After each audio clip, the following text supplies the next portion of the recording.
Hello guys, welcome to Pronouncist, your pronunciation guide. Today we will learn how to pronounce the word shown on the screen. Diffident. Both US and UK have the same pronunciation of this word. Stress D. Keep F soft and dint quick. Diffident. Diffident. Stress D.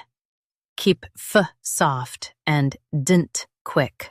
Diffident. Now read the syllables shown on the screen naturally. Diffident.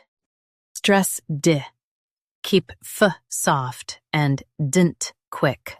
Diffident.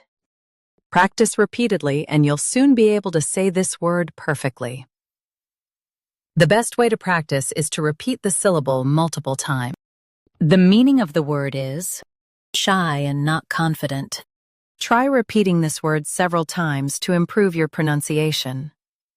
We post daily videos on useful and commonly mispronounced words to help you speak clearly and confidently.